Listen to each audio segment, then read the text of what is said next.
Hello दोस्तों, स्वागत है आप सभी का आज के इस वीडियो में। दोस्तों आज के इस वीडियो में हम लोग बात करने वाले हैं क्लास 10th मैथ का जो अनसॉल्व्ड क्वेश्चन पेपर होते हैं, ठीक है। उसी में से कुछ मोस्ट इंपॉर्टेंट क्वेश्चन यहाँ पर हम आपके लिए लेकर आए हैं, ठीक है। तो देखिए सबसे पहला चीज़ कि दो दो नंबर के लिए आपको टोटल 6 प्रश्न आएंगे, ठीक है। तो 6 प्रश्न हमने यहाँ पर 3 प्रश्न हमने यहाँ पर लिख रखा है, ठीक है। इसको हल करेंगे, ठीक। उसके बाद से 3 प्रश्न और है, उसको हम लोग हल करेंगे, ठीक है।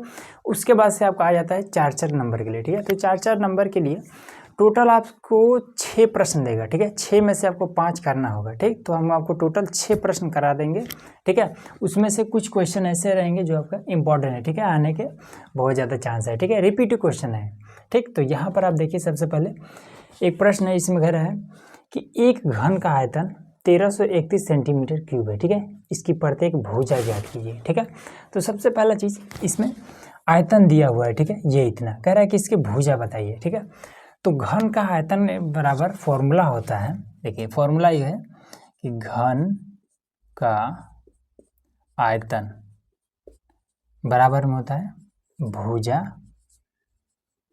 क्यूब, ये होता है फॉर्मूला, ठीक है। तो आयतन कितना दिया हुआ है, तो आयतन दिया हुआ है कि 1331, ठीक है। भुजा क्यूब, ठीक है। भुजा को हम कुछ भी मान सकते हैं, ठीक है। भुजा को हम मान लेते हैं ए है, तो ए क्यूब हो जाएगा, ठीक। तो देखिए आप क्यूब को हम इधर कर देंगे तो इसी पर ये घन हो जाएगा, ठीक है। ये 1331 हो जाएगा और इस पर घन हो, ठीक है। ये घन हो गया, बराबर में ए बचा। ये इतना क्लियर होगा, ठीक है। अब इसके बाद से क्या करेंगे कि इसको हम क्या कर लेंगे, रूट से बाहर निकालेंगे, ठीक है। तो रूट से बाहर यहाँ पर 3 है, मतलब कि घन करके ही निकालना है, ठीक है। 3 है का मतलब है कि इसके अंदर 3 का जोड़ा बनेगा, ठीक। अब 1331 को कैसे तोड़ेंगे, तो ऐसे करिए, ठीक है। ये रफ काम करना है, तो 1331 है, ठीक। तो इसको ऐसे करिए, 11 से काटेंगे तो 11 1 में 11 बचा, यहाँ पर कितना बचेगा 2, ठीक है। तो 11 दूना 22 बच जाएगा 1, 11 1 में 11, फिर 11 से, तो 11 1 में 11, 11 1 में 11, फिर 11 से 11, ठीक। तो ये आपको कितना आ गया, ये रूट में ही आया है कितना, 11 गुणे 11 गुणे 11, ठीक है। ये 3 बार बराबर में ए, ठीक। तो जब यहाँ पर 3 रहे तो अंदर कितना 3 का जोड़ा बनता है, ठीक है। तो एक बार निकल जाएगा 11 बराबर में ए, और यही आपका आंसर हो जाएगा, ठीक है। सेंटीमीटर क्यूब है तो ये हो जाएगा सेंटीमीटर, बस ये आपका क्लियर हो गया, ठीक। तो ये बिल्कुल आसान था, 2 नंबर आपका एकदम से कंफर्म हो गया, ठीक है। अगला है कह रहा है कि यदि द्विघात समीकरण x का स्क्वायर प्लस में 3x माइनस का p बराबर 0 का एक मूल 2 है तो p का मान ज्ञात कीजिए, ठीक है। अब देखिए कभी भी आपसे कहे मूल, ठीक है, तो मूल जैसे कहे आपको समझ जाना कि x का मान दिया हुआ है, ठीक है। तो इसको ऐसे करेंगे, इसको हम लिखेंगे कि x का स्क्वायर प्लस में 3x माइनस का p बराबर में 0, ठीक है। मूल 2 है तो x बराबर में 2 दिया हुआ है, ठीक। अब x के जगह पर रख देंगे तो 2 का स्क्वायर कर देंगे प्लस में ये 3 गुणे 2 माइनस का p बराबर में 0, ठीक है। 2 दूना ये हो जाएगा 4 प्लस में 3 दूना 6 माइनस का ये p बराबर में 0, ठीक। 6 4 10, इसको हम इधर भेजेंगे तो माइनस का p बराबर में ये 10, ये प्लस में है, इधर आ जाएगा माइनस में, तो माइनस माइनस खत्म हो जाएगा, तो p बराबर में आपका 10, बस 2 नंबर आपका कंप्लीट हो गया, ठीक है। तो यही p का मान बताना था, ये हमने बता दिया। आ जाइए यहाँ पर, इसमें अगर cos थीटा बराबर में 15/17 हो तो sin थीटा का मान ज्ञात कीजिए, ठीक। अब देखिए ऐसा जब मामला आ जाए तो आपको क्या करना है कि एक समकोण त्रिभुज बना लेना है, ठीक है। समकोण त्रिभुज इस तरीके का होता है, ये एक कोण इसका 90 डिग्री का होता है, ठीक है। ये समकोण त्रिभुज, ठीक। अब इसमें क्या होता है कि एक चीज़ और लिख लीजिएगा यहाँ पर, जो सबको पता होगा कि लाल बटे में KKA, ठीक। ये वाला आपका साइन का होता है, ये वाला टेन का होता है, बीच में ये वाला आपका कॉस का होता है, ठीक है। आधार बटा कर्ण होता है कॉस का, ठीक।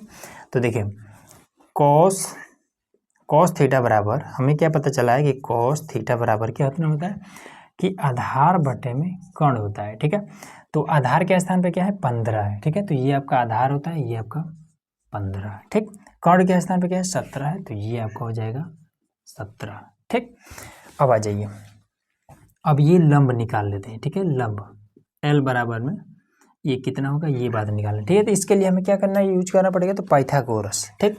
तो पाइथागोरस के लिए क्या होता है, लंब बताना है ना, तो लंब का स्क्वायर बराबर होता है कर्ण का स्क्वायर माइनस में आधार का स्क्वायर। ठीक, तो लंब हमें बताना है। तो कर्ण कितना है, तो कर्ण है हमारा 17, तो 17 का स्क्वायर कर लेंगे, माइनस में आधार है हमारा 15, तो 15 का स्क्वायर कर लेंगे। ठीक है, तो एल स्क्वायर बराबर में तो 17, तो 7 7 49 का 9 हो जाएगा। ठीक है, 7 दूनी 14, 4 18 का 8 हो जाएगा। ठीक है, और एक का नाम 1 और 2 हो जाएगा, प्लस में 5 5 25 का ये 5, हासिल 2 बचा है, 5 दूनी 10, 2 12 का 2, फिर 1 का स्क्वायर 1 और ये 2 हो जाएगा। ठीक, बीच में माइनस है तो माइनस लगा देंगे, यहाँ पर आपका माइनस हो जाएगा। ठीक, अब इसको हम घटा लेते हैं। तो एल का स्क्वायर बराबर में तो घटेगा तो 9 में से 5 जाएगा 4, ठीक, 2 जाएगा इसमें से तो 6, इस 2 से ये 2 खत्म हो जाएगा, तो एल बराबर में 64।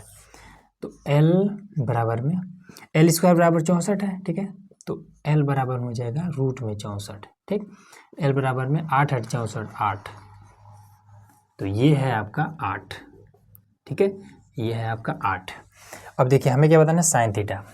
तो ठीक है, साइन थीटा बराबर में क्या होता है, तो पहला होता है लंब बटा कर्ण, लंब बटे में कर्ण। ठीक है, तो लंब कितना है 8, कर्ण कितना है 17, ये आपका आंसर हो जाएगा। 2 नंबर क्लियर, बस इतना ही करना था। ठीक है, तो ये थे आपके 3 मोस्ट इंपॉर्टेंट क्वेश्चन। ठीक है, 3 और है, उसको भी देखिए। अब देखिए यहाँ पर हमने 2 क्वेश्चन और ले लिए। ठीक है, क्वेश्चन नंबर 4 और ये 5। ठीक, अब आ जाइए इस टाइप के क्वेश्चन को कैसे हल करेंगे। सबसे पहले कह रहा है कि निम्नलिखित बारंबारता सारणी का माध्य ज्ञात कीजिए। ठीक है, तो यहाँ पर मामला समांतर माध्य का है। तो देखिए सिंपल क्या करेंगे कि वर्ग अंतराल को सबसे पहले इस तरीके से नोट करेंगे। ठीक है, लिखेंगे कि वर्ग अंतराल अंतराल। ठीक, और इसको हम छाप देंगे सेम ऐसे ही। ठीक है, 10 तक है, ये हमने कर दिया। ठीक है, उसके बाद से बारंबारता, बारंबारता इसको हम एफ से दर्शाते हैं। ठीक है, एफ से, इस एफ का यूज है। ठीक है, इसलिए लिख रहे हैं।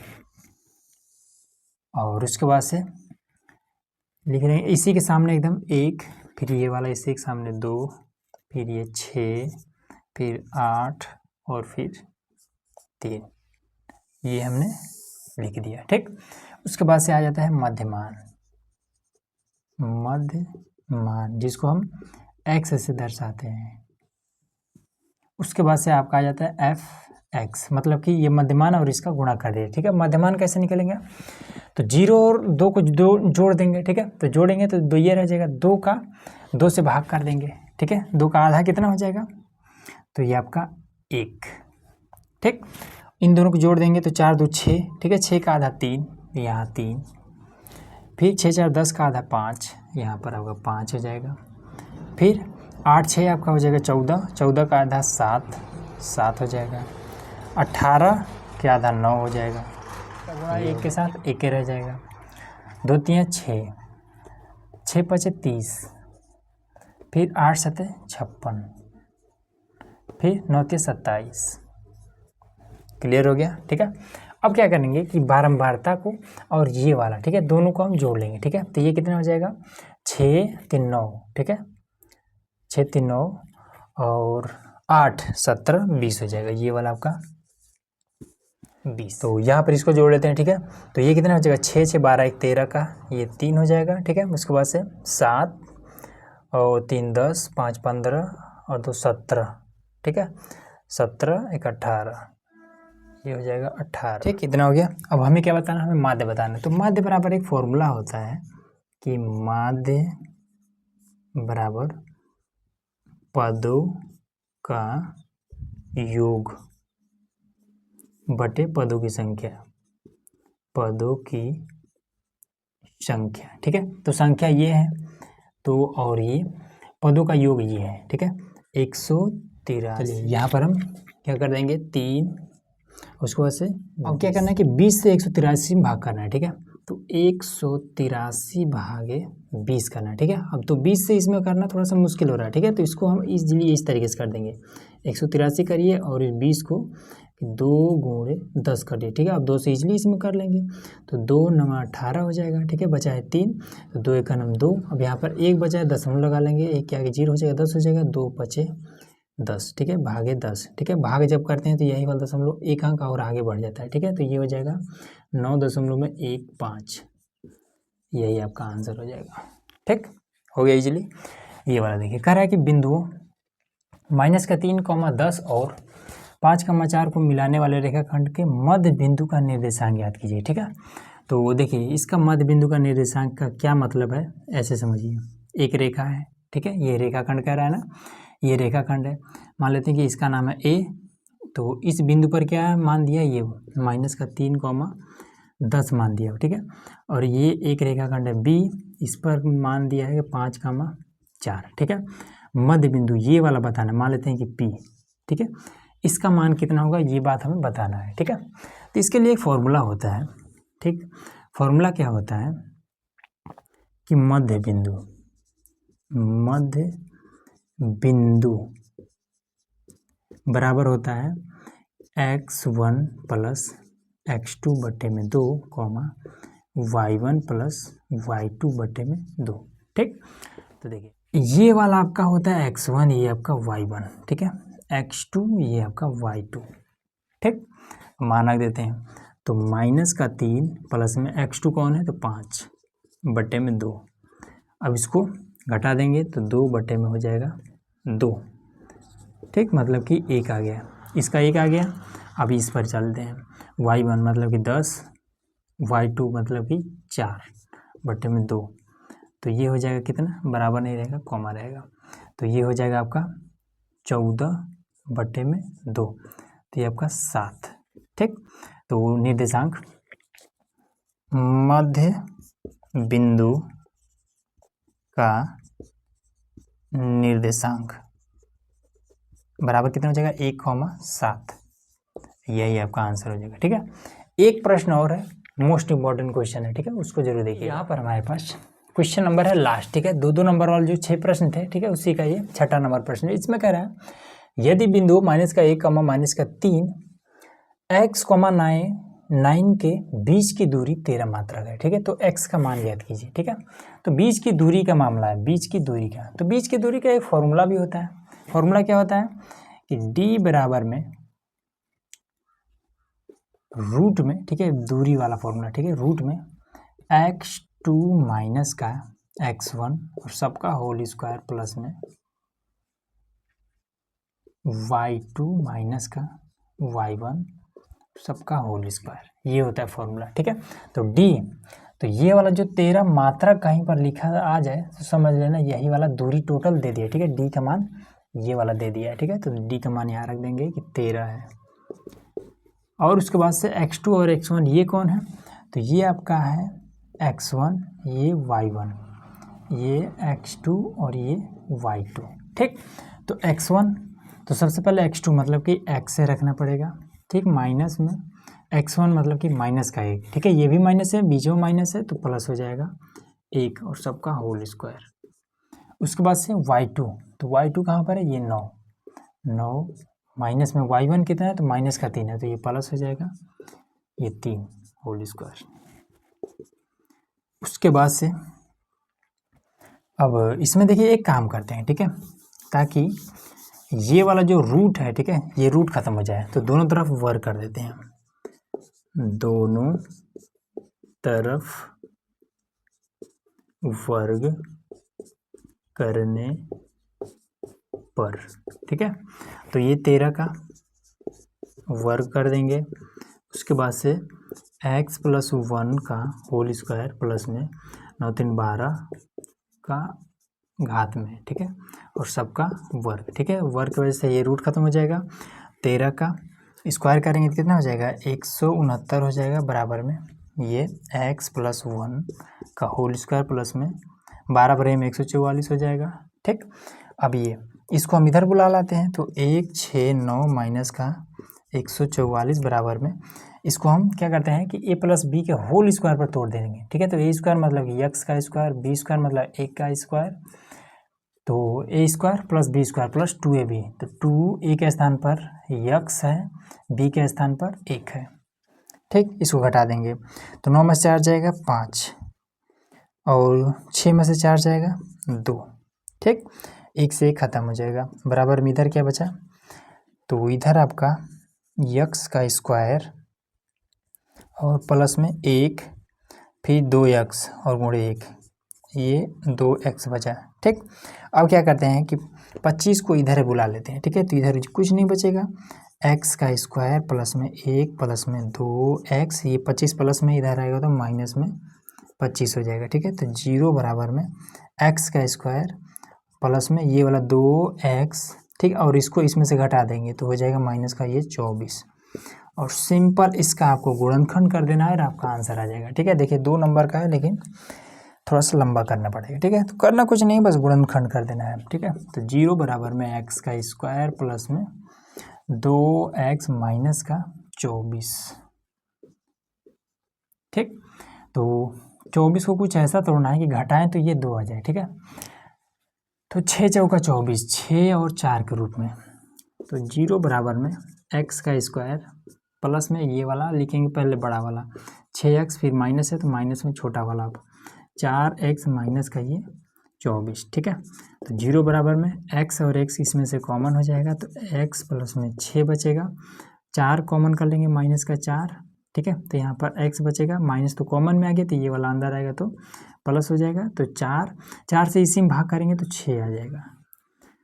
तो 0 x ये और ये एक साथ माइनस का ये 4, ये और ये दोनों सेम है मतलब सही है, x प्लस का 6। ठीक, तो x का मान बताना है ना, तो ये प्लस वाला नहीं लिया जाता है। ठीक है, माइनस वाला लिया जाता है, तो x माइनस का 4 बराबर में 0 हो जाएगा, x बराबर में आपका 4, यही आपका आंसर हो जाएगा।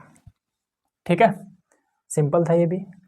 अगला क्वेश्चन देखिए, अब आप क्वेश्चन हल करते हैं जो 4 नंबर के लिए। ठीक है, तो उसको देखिए यहाँ पर हमने एक क्वेश्चन ले लिया। ठीक है, ये वाला जो प्रश्न है, ठीक है, ये प्रश्न हमेशा आपसे 4 नंबर के लिए पूछा जाएगा। ठीक है, अब देखिए इसमें कन्फ्यूजन होता कहाँ पर है। ठीक, जैसे इसमें कह रहा है कि 2 ऐसे क्रमागत विषम धनात्मक पूर्णांक ज्ञात कीजिए जिनके वर्गों का योगफल 290 है। ठीक है, अब देखिए कहीं कहीं पर ये क्या करेगा कि जैसे यहाँ पर विषम दे दिया है, ठीक है, तो कहीं कहीं कहेगा कि सम, यहाँ पर सम दे देगा। ठीक है, विषम की जगह पे यहाँ पर कहीं कहीं पर सम दे देगा। ठीक, तो ये दूसरा टाइप हो गया। तीसरा टाइप में क्या करेगा, डायरेक्ट पूछ देगा कि 2 ऐसे क्रमागत धनात्मक पूर्णांक ज्ञात कीजिए, मतलब सम विषम वाला मामले पूरा खत्म कर देगा। ठीक है, तब जब सम विषम दिया हो, ठीक है, उसके लिए एक दूसरा नियम होता है। ठीक है, और जब ये सम और विषम न दिया हो, इसके लिए थोड़ा सा एक अलग रूल होता है। ठीक है, थोड़ा सा ये अलग होता है। तो सबसे पहले क्या करते हैं, इसको समझ लेते हैं। ठीक है, उसके बाद से ये जो विषम अगर न लिखा हो, ऐसे प्रश्न को किस तरीके से हल करेंगे वो चीज़ समझेंगे। ठीक है, तो देखिए फटाफट हल कर लेते हैं इसको हल। अब हमें नहीं पता है कि कौन सा पूर्णांक है, ठीक है, जिनके वर्गों का योगफल यहाँ पर कितना दिया हुआ है 290 है, तो हम मान लेंगे। ठीक है, माना। क्रमागत कह रहा है मतलब मामला लगातार का है। ठीक है, तो लिखेंगे कि पहला क्रमागत पूर्णांक, पहला क्रमागत पूर्णांक मान लेते हैं कि x है। ठीक है, अब जब मामला सम का या फिर विषम का हो तब दूसरा ऐसे मानेंगे, बस यहीं पर है मामला सारा। दूसरा क्रमागत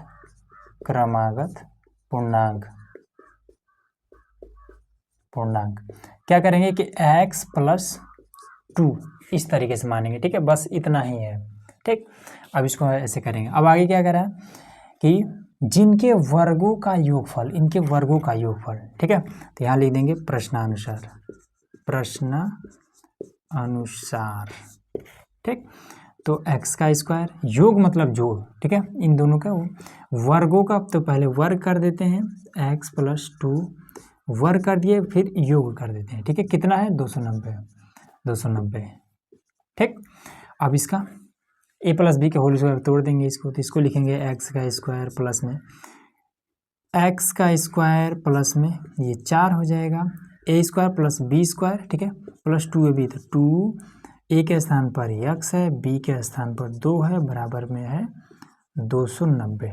ठीक, तो x स्क्वायर और x स्क्वायर हो जाएगा 2x का स्क्वायर प्लस में, और 4 को हम इधर भेज देंगे और 2 दूना 4x, ये हो जाएगा 4x हो जाएगा।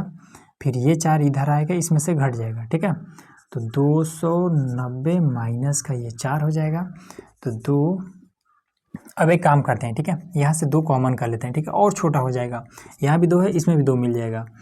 तो 2 हम कॉमन कर लेंगे तो यक्स का स्क्वायर, तो यहाँ पर 1 2 तो कॉमन ही आ गया है, ठीक है, इसी 2 से इसमें भाग कर देंगे तो कितना बचेगा, 2 ये बचेगा, यक्स बीच में ये प्लस रह ही जाएगा, और इसको इसमें से घटा देंगे तो कितना हो जाएगा, तो ये हो जाएगा 4 घटेगा ना, तो 286 हो जाएगा, ठीक है, 286, ठीक। 2 को इधर भेजेंगे तो यक्स का स्क्वायर प्लस में 2x बराबर में 286 बटे में हो जाएगा, गुणा कर इधर जाएगा तो भाग करने लगेगा, तो ये हो जाएगा, ठीक।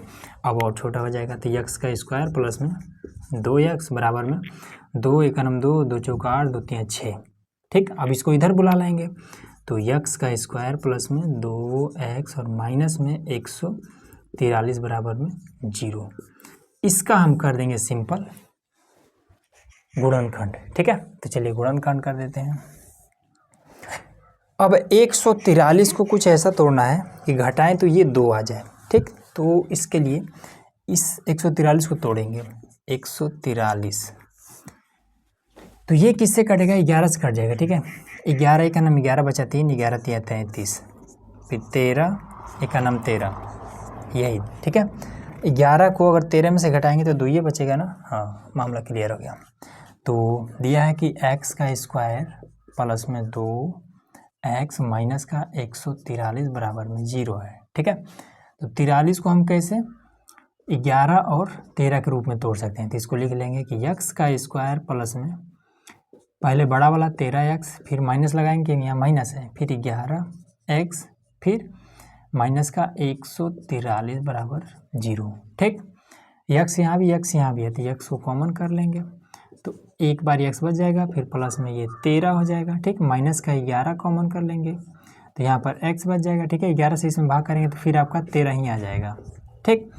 अब यहाँ पर माइनस है इसलिए ये वाला चिन्ह जब अंदर आएगा तो प्लस में हो जाएगा बराबर में 0।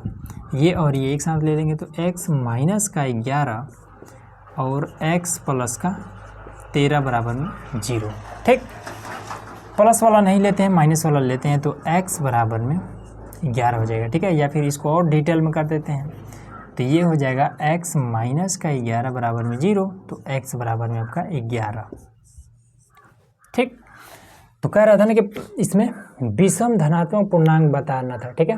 तो पहला जो विषम धनात्मक होगा 11 हो जाएगा, ठीक है। दूसरा क्या हो जाएगा, x के स्थान पर रख देंगे, तो दूसरा यहाँ लिख देते हैं, तो x प्लस 2, x का मान कितना निकला है 11, तो 11 रख देंगे, ठीक है।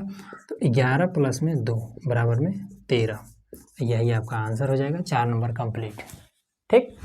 अब समझ लेते हैं कि अगर यहाँ पर सम विषम ना दिया हो, ठीक है, ऐसे प्रश्न को किस तरीके से हल करेंगे। अब देखिए यहाँ पर हमारे पास एक प्रश्न है, ठीक है। अब इसमें देखिए क्या करें कि 2 क्रमागत धनात्मक पूर्णांकों का गुणनफल 306 है, ठीक है।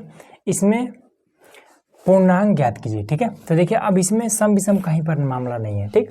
तो जब सम विषम न दिया हो, क्रमागत का मतलब क्या होता है, ठीक है। जब सम विषम होता है तो क्या होता है, जैसे कि अगर विषम पूछ देता है तो विषम क्या होता है, 1 होता है, ठीक है, 3 होता है और आपका 5 हो जाता है, इस तरीके से होता है, ठीक है। सम होता है तो कैसे 1 आपका 2 हो जाएगा, 4 हो जाएगा, इस तरीके से किया जाता है, ठीक है। लेकिन जब मामला क्रमागत का हो और सम विषम ना दिया हो, ठीक है, क्रमागत का मतलब होता है लगातार, ठीक है। तो सम है विषम उससे कोई मतलब नहीं है। तो लगातार का क्या मामला है, तो लगातार मतलब कि 1 2 3 4 इस तरीके से होता है, ठीक है। तो वही चीज़ इसमें कर दिया जाता है, सेम वही वाला काम किया जाएगा। देखिए ऐसे करेंगे, लिखेंगे हल और लिख देंगे कि माना, ठीक है। क्रमागत कर रहा है ना, तो और कितना 2, ठीक 2, तो पहला क्रमागत संख्या हम मान लेते हैं कि x है, ठीक है। अब दूसरा क्रमागत संख्या हमारा क्या हो जाएगा, x प्लस 1 हो जाएगा। बस यही चीज़ है और इसमें कुछ नहीं है, ठीक है। सम विषम दिया होता तो 1 की जगह पे 2 हो जाता, ठीक। तो इसका क्या कह रहा है कि धनात्मक 2 क्रमागत धनात्मक पूर्णांकों का गुणनफल 306 है, ठीक है। तो लिख देंगे कि प्रश्न अनुसार, ठीक। तो हो जाएगा x और x प्लस का 1 कितना है, तो 306 है। ठीक, इसका इसमें गुणा कर देंगे तो x का स्क्वायर हो जाएगा, फिर इसके साथ तो x हो जाएगा, इसको इधर बुला लाएंगे तो माइनस का 306 बराबर में 0, इसका हम कर देंगे गुणनखंड। ठीक, तो 306 को कैसे तोड़ेंगे, तो ऐसे तोड़ेंगे, देखिए 306 लिख लेंगे, ये रफ काम है। ठीक है, साइड में कहीं करिएगा, 2 से काटेंगे तो 2 एकम 2, 2 पचे 10, 2 3 6, फिर 3 से 3 पचे 15, 3 एकम 3, फिर ये आपका किससे कट जाएगा, 3 से कट जाएगा, 3 एकम 3 और बचा आपका 2, 3 7 21, ठीक है, 7 51, फिर 17 एकम 17। अब देखिए 3 3 9 दूना 18।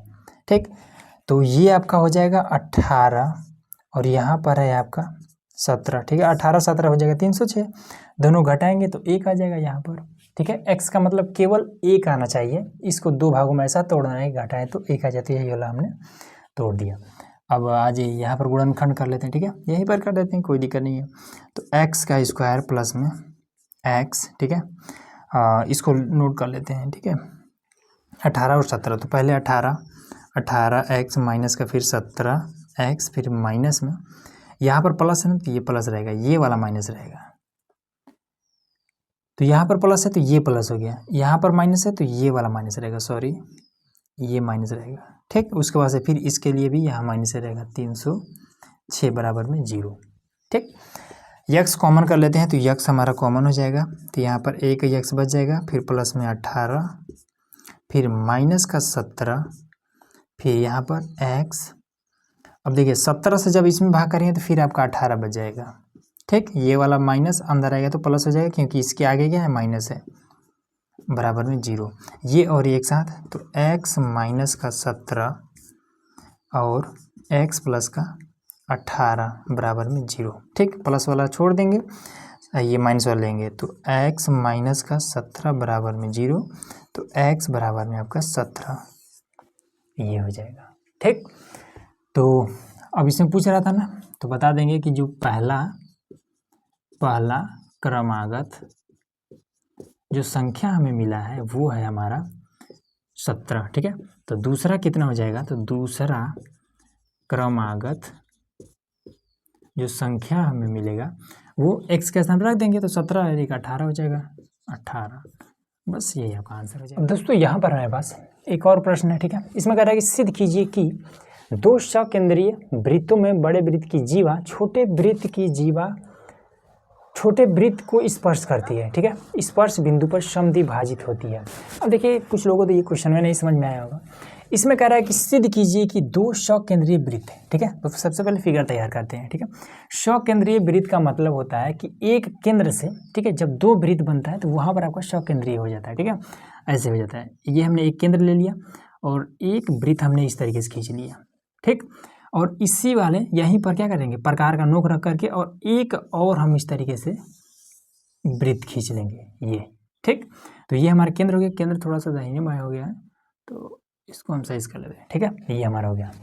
अब इसमें कहता है कि बड़े वृत्त की जीवा, ठीक है, जीवा का मतलब होता है कि वृत्त के अंदर ऐसा रेखा, ठीक है, जो इसके केंद्र को न टच करे। ठीक है, तो कह रहा है कि बड़े वृत्त की जो जीवा है छोटे वृत्त को स्पर्श करती है। ठीक है, तो इसमें स्पर्श इसके चाहे किधरों जीवा ले सकते हैं। ठीक है, तो स्पर्श करती हुई एक जीवा हमें लेनी है, तो ये इस तरीके। ठीक है, तो मान लीजिए यहाँ पर स्पर्श कर रहा है। ठीक है, यहाँ पर ये स्पर्श कर रहा है, तो ये क्या हो गया, ये एक जीवा भी हो गया जो इसके केंद्र से भी नहीं जा रहा है। ठीक है, तो ये जीवा हो गया और यहाँ पर टच भी कर रहा है। इतना क्लियर हो गया। अब इसके बाद से कह रहा है कि स्पर्श बिंदु पर समद्विभाजित होती है। ठीक है, तो हमें ये चीज़ सिद्ध करना है, यही वाला चीज़ सिद्ध करना है, यही बात कह रहा है कि सिद्ध कर बताना कि स्पर्श बिंदु पर समद्विभाजित होती है। ठीक है, ये वाली जो जीवा है इस स्पर्श बिंदु पर समान 2 बराबर भागों में बंट जाती है, मतलब कि यहाँ से यहाँ तक की दूरी बराबर है यहाँ से यहाँ तक की दूरी के। ठीक है, तो इसको मान लेते हैं कि A है, इसको मान लेते हैं कि B है, यहाँ टच कर रहा है तो मान लेते हैं कि P है। ठीक है, ये केंद्र है तो इसको मान लेते हैं कि O है। ठीक, अब क्या करते हैं कि केंद्र से, ठीक है, और इस स्पर्श बिंदु पर एक हम रेखा खींच देते हैं। ठीक है, और उसके बाद से इसको हम मिला देते हैं, ये हमने मिला दिया और फिर हम इधरों मिला देते हैं। ठीक, ये इतना क्लियर हो गया। अब देखिए यहाँ पर हम एक काम करेंगे। ठीक है, एक नियम है क्लास 9th में ये चीज़ आपने पढ़ा होगा, ठीक है। यही वाला तरीका जो हम आपको बता रहे हैं, ये वाला तरीका थोड़ा सा आसान है, ठीक है। हालांकि इसको हल करने का और भी तरीका है, लेकिन जो तरीका मैं आपको बताता हूँ, ठीक है, ये वाला आसान है। देखिए बस नियम आप लोग समझ लीजिएगा। नियम क्या कहता है कि दो त्रिभुज इस तरीके से मान लेते हैं, दिया हुआ है, ठीक है। ये एक त्रिभुज हो गया और ये दूसरा त्रिभुज हो गया, ठीक। अब दोनों त्रिभुजों में जब आपको पता चल जाए कि ये वाला भुजा और ये वाला भुजा दोनों आपस में बराबर है, ठीक, और ये वाला भुजा और ये वाला भुजा दोनों आपस में बराबर है, ठीक। उसके साथ ही साथ जब पता चल जाए कि ये वाला एक कोण, ठीक है, कोई एक कोण और ये कोण आपस में बराबर है, ठीक है। तो जब दो त्रिभुजों में, ठीक है, दो भुजा और एक एक कोण आपस में अगर बराबर हो, ठीक, तब हम कहते हैं कि ये दोनों त्रिभुज क्या है, सर्वांगसम है, ठीक है। सर्वांगसम का मतलब है कि दोनों को, ठीक है, दोनों त्रिभुजों को अगर हम एक के ऊपर एक इस तरीके से रखें, ठीक है, तो ये दोनों त्रिभुज एक दूसरे के बिल्कुल बराबर होंगे, ठीक है। तो यही कहा जाता है सर्वांगसम, ठीक। तो कब, तो जब दो त्रिभुजों में दो भुजा और एक एक कोण अगर आपस में बराबर हो, ये दोनों त्रिभुज आपस में सर्वांगसम होता है। ये चीज़ क्लियर हो रहा है, ठीक है। अब यहाँ पर आइए, और एक चीज़ और, आपके बुक में ही वृत्त वाले चैप्टर को जब आप ओपन करेंगे तो उसमें प्रमेय दिया हुआ है, ठीक है। प्रमेय में क्या कहता है कि अगर इस तरीके से एक वृत्त है, ठीक है, वृत्त है, स्पर्श से एक स्पर्श रेखा इस तरीके से खींच दिया जाए जो कहीं पर टच कर रहा है, ठीक है। तो स्पर्श बिंदु ये हो गया ना, ये वाला स्पर्श बिंदु है, ठीक है। तो स्पर्श बिंदु से जब हम केंद्र पर इस तरीके से एक रेखा खींचते हैं, ठीक है, तो इस रेखा के दोनों तरफ 90 डिग्री का कोण बनने लगता है, ठीक है। तो ये चीज़ प्रमेय में कहता है, हम अपने तरफ से नहीं बता रहे हैं, ठीक है। अब ये बात और ये बात अगर आपको पता है तो एकदम से इजीली इसको हल कर लेंगे, ठीक। तो किस तरीके से करना है देखिए, अब आ जाइए फिगर में। देखिए तो फिगर में ये क्या है, यहाँ से लेकर के और यहाँ तक आपका क्या है, ये एक त्रिज्या होता है, ठीक है। अगर हम इसको पूरा इस तरीके से ऐसे मिला दें इसे, ठीक है, तो ये पूरा आपका व्यास होता है, ठीक है। हालांकि हमें इससे मतलब नहीं है, ठीक। तो यहाँ से यहाँ तक हमारा क्या है, त्रिज्या है। उसी तरीके यहाँ से यहाँ तक क्या है, हमारा त्रिज्या है, ठीक है। ये वाला हमारा क्या है, तो ये वाला तो मान लीजिए जीवा है, कोई बात नहीं है। तो देखिए ये वाला और ये वाला दोनों आपस में बराबर होगा, क्यों, क्योंकि ये दोनों क्या है आपस में, ये त्रिज्या, ये भी त्रिज्या है और ये भी त्रिज्या है, ठीक है। अब इसको ऐसे समझिए कि ये एक वृत्त है, ठीक है, ये केंद्र है, ठीक है। अगर इधर हम कोई लाइन खींचते हैं तो जितना बड़ा ये लाइन है उतना ही बड़ा ये भी लाइन होगा, उतना ही बड़ा ये भी होगा, उतना ही बड़ा ये भी होगा, ठीक है। तो ये सभी क्या है, ये सभी सभी त्रिज्या है, ठीक है। तो त्रिज्या हमेशा आपस में बराबर होता है। तो सेम यही वाला चीज़ यहाँ पर है, ठीक है। यहाँ से यहाँ तक जितनी दूरी है उतना ही दूरी यहाँ से यहाँ तक भी होगा, ठीक। तो देखिए यहाँ पर हमारे पास दो त्रिभुज मिला है, त्रिभुज OAP और OPB, ये त्रिभुज और ये त्रिभुज, दो त्रिभुज मिल रहा है। तो अब इसमें देखिए ऐसा ही करेंगे, लिखेंगे हल, ठीक है। तो लिख लेंगे दिया है, दिया है, क्या दिया है कि AB एक जीवा है, ठीक है। AB एक जीवा है जो छोटे वृत्त को स्पर्श कर रही है, जो छोटे वृत्त को स्पर्श करती है, ठीक है। तो ये चीज़ क्लियर हो गया इतना। अब इसके बाद से बस इतना लिख दिया, बहुत है, ठीक है। अब यहाँ पर क्या लिखेंगे, ज्ञात करना है, ज्ञात करना है। क्या ज्ञात करना है कि A से P तक की जो दूरी है, A से P तक की जो दूरी है ये बराबर है P से B तक के, P से B तक के दूरी के बराबर है, ये बात हमें बताना है, ठीक है। अब रचना में क्या करेंगे कि थोड़ा सा हमने कुछ एक्स्ट्रा काम किए हैं, ठीक है, वही कि हम लिख देंगे। तो ये तो सबसे पहले जीवा दिया हुआ था, यहाँ पर स्पर्श कर रहा था छोटे वाले वृत्त को, ये बात हमें पता है, ठीक है। अब हमने क्या किया है कि स्पर्श बिंदु से केंद्र पर ये हमने खींचा है और ये वाला लाइन हमने खींचा है, ठीक है। तो हम लिख देंगे कि रेखा OP कामा OA और एक और रेखा हमने खींचा है OB खींचा, ये बात, ठीक। अब यहाँ पर हम लिख देंगे उपपत्ति।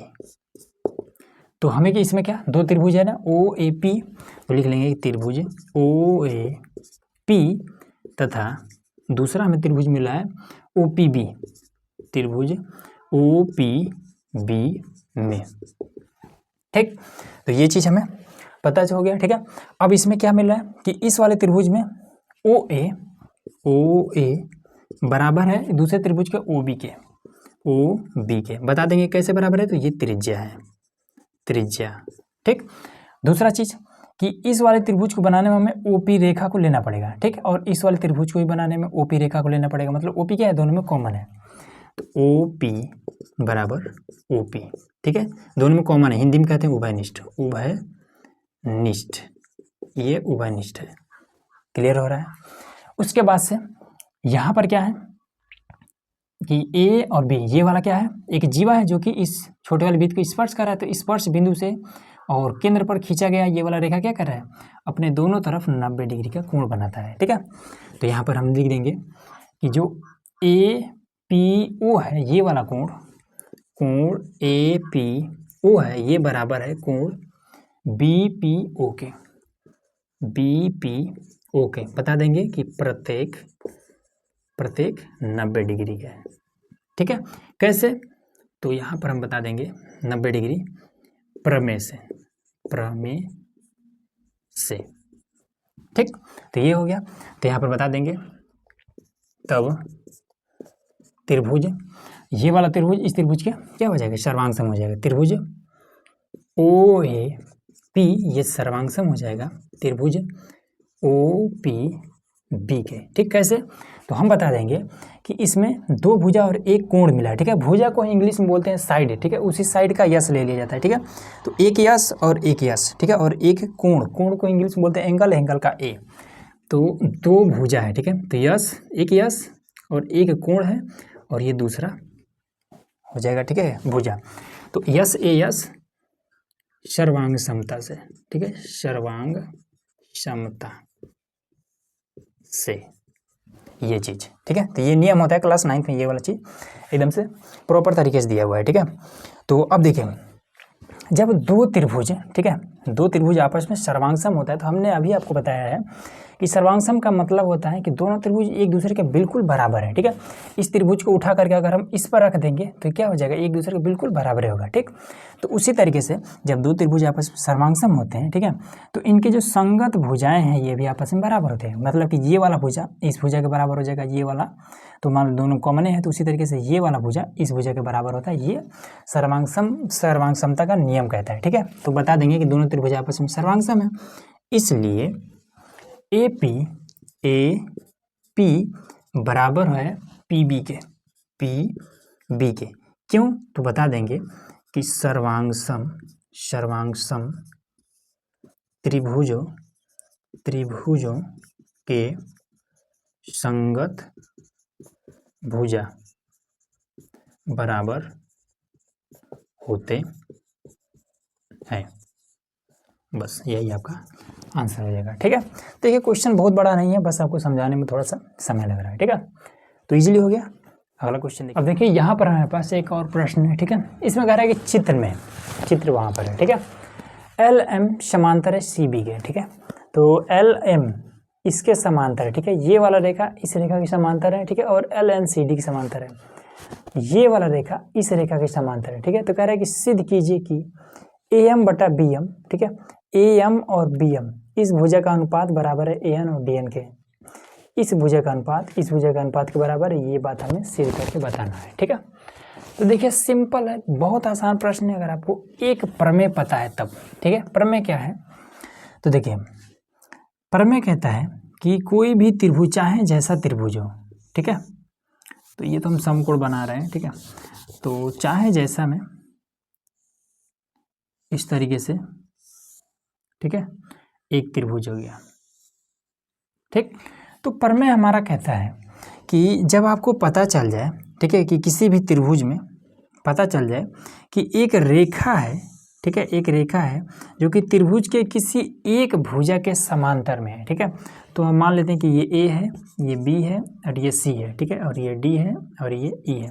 तो जब आपको पता चल जाए कि इस त्रिभुज में एक जो रेखा है, ठीक है, कोई एक रेखा है जो कि इस त्रिभुज के किसी एक भुजा के समांतर में है, ठीक है, तब ये रेखा क्या करता है, बाकी जो बचे हुए दोनों भुजाएं हैं ये वाला, ठीक है, इस भुजा का जो अनुपात है ये आपस में बराबर हो जाता है। ठीक है, तो इसमें क्या हो जाएगा, AD, ये जब आपको पता चल जाए कि जो DE रेखा है, ये समांतर है इस BC के, ठीक है, तब क्या करता है कि ये वाला रेखा क्या करता है, जो बचे हुए दोनों भुजाएं हैं, ठीक है, इस भुजा का अनुपात मतलब AD और DB का जो अनुपात है ये बराबर हो जाएगा AE और EC के अनुपात के बराबर हो जाएगा। ये चीज़ कहता है, ठीक है, कब, जब एक रेखा किसी त्रिभुज की एक भुजा के समांतर हो तब, ठीक है, दोनों भुजाओं का जो अनुपात है ये आपस में इस तरीके से बराबर हो जाता है। ठीक, ये चीज़ क्लियर हो गया।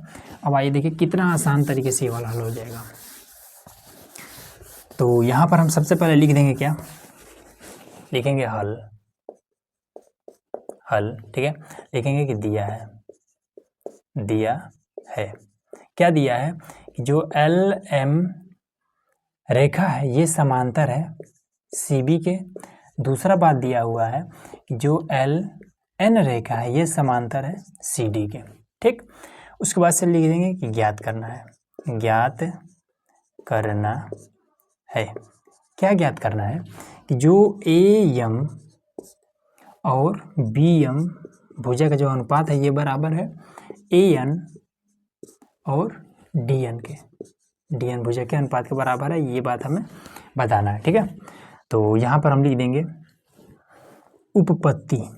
उपपत्ति, ठीक है, कुछ एक्स्ट्रा तो हमने किया नहीं है, अगर एक्स्ट्रा करते तो यहाँ पर रचना लिखते, हमने उसमें कुछ कर भी नहीं किया तो रचना नहीं लिखेंगे। ठीक है, अब इसमें देखिए, तो ये वाला, ठीक है, ये वाला रेखा इस रेखा का क्या समांतर है। ठीक है, तो क्या करेंगे कि इस वाले त्रिभुज को लेंगे, त्रिभुज ABC को, इस वाले त्रिभुज को हम लेंगे। ठीक है, तो लिखेंगे कि त्रिभुज ABC में इस तरीके से। ठीक, तो इसमें क्या है, LM BC के समांतर है। ठीक है, इसमें बता देंगे कि जो LM रेखा है ये समांतर है BC के, ये बात इसमें दिया है।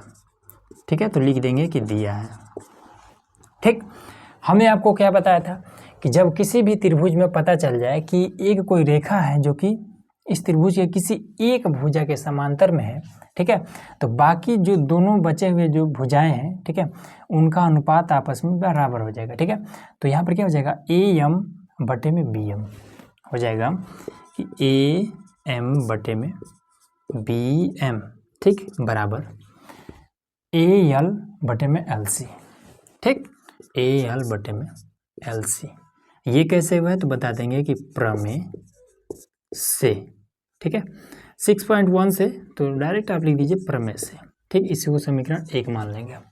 ठीक, अब आ जाइए दूसरा, अब ये वाला त्रिभुज लेते हैं, तो ACD में, त्रिभुज ACD में, ठीक, इसमें भी LN समांतर है CD के, तो यहाँ लिख देंगे कि जो LN है ये समांतर है CD के, ये बात दिया है, तो लिख देंगे कि दिया है।